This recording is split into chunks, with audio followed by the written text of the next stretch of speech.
मैं ये नहीं कह सकता कि मैं पागल हो रहा हूं, लेकिन अब मुझे यकीन है कि उस घर में कुछ था, कुछ ऐसा जो सिर्फ देखा नहीं जा सकता, बल्कि महसूस किया जा सकता है।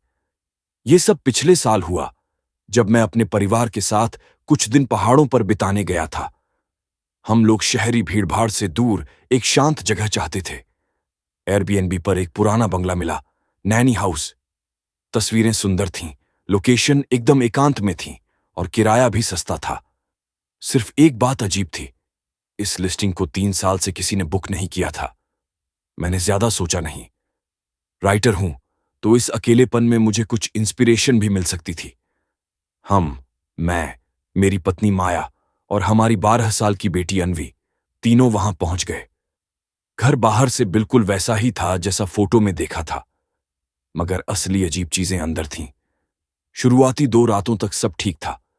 फिर माया ने एक बार कहा, तुमने ध्यान दिया, सीढ़ियां कुछ अजीब हैं। मैंने गिनी, 12 सीढ़ियां थीं। अगली सुबह फिर से गिना, 12। मगर उसी शाम अनवी ने अपनी डायरी में सीढ़ियों की एक स्केच बनाई थी, जिसमें 13 सीढ़ियां थीं। पहले हमने मजाक में लिया, लेकिन अगले दिन माया को लगा कि सीढ़ियां सच में ज्यादा हैं। जब मैंने खुद देखा तो फिर से 13 थीं। मैंने वीडियो रिकॉर्ड किया, लेकिन उसमें सिर्फ 12 ही दिखीं। यही पहली बार था जब मुझे लगा कि ये जगह मेरे दिमाग से खेल रही है। छत की सफाई करते हुए एक दिन मुझे एक संदूक मिला। उसमें एक पुरानी डायरी थी। तारीख थी 1996। डायरी में किसी महिला ने अपने अनुभव लिखे थे कि कैसे इस घर में रहते हुए उसकी बेटी गायब हो गई। हर पन्ने पर एक लाइन बार बार लिखी थी, 13वीं सीढ़ी पर मत चढ़ना, वहां से लौटना नहीं होता। उसी रात अनवी गायब हो गई। हमने पूरा घर छान मारा, मगर कोई सुराग नहीं मिला। सिर्फ एक चीज मिली, सीढ़ियों पर पानी के छोटे छोटे पैरों के निशान। 13वीं सीढ़ी तक जाते हुए वो निशान अचानक रुक गए, जैसे कोई हवा में घुल गया हो। इसके बाद माया बदलने लगी। वह घंटों खिड़की के पास बैठी रहती, कभी बोलती नहीं, सिर्फ देखती रहती।